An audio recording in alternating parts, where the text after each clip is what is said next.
because of its simplicity. I think people try and write things, write riffs. I know you guys write riffs and stuff, and it can get really complicated and stuff, you know, and that's lovely, but sometimes it's in its simplicity that works and is more powerful. I mean, for instance, Gypsy, right? I mean, it's just the A and the D chord, you know, as a power chord. Yeah. Fantastic. It just touches you, you know. It's not complicated, is it? It's not like a major riff, you know. So never be afraid of going the simple route, because sometimes it's more powerful. Now this again is one of those examples, because the riff is single notes, down and up. Very simple. But if the bass and the guitar do it together and it's on a shuffle, it's very powerful. Very, very powerful. So that works on those levels. Also the beginning riff is just 2 notes.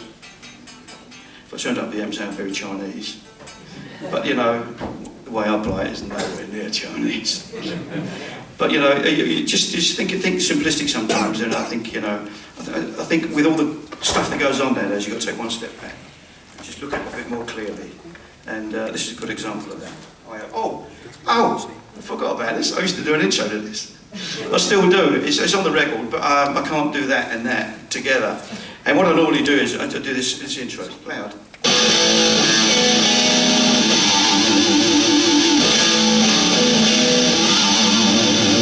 When I do that, you get all the crowd going. See, it's another connection, another communication thing, right? And then Davey comes over to me, our bass player, and he swells up a big A. You sort of get a little bottom end comes up like that, you know. He's got one of the pedals that makes bottom ends really come up. And then we walk over to Russ and he counts us in. So we're at that point now, the counting.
is, and also guitarists, I think you just got to be aware of what the bass player and the drummer are doing.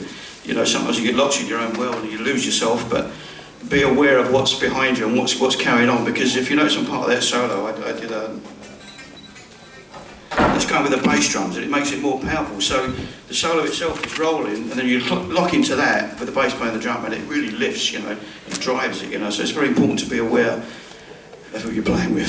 Because it's very, very important, very important. Any more questions?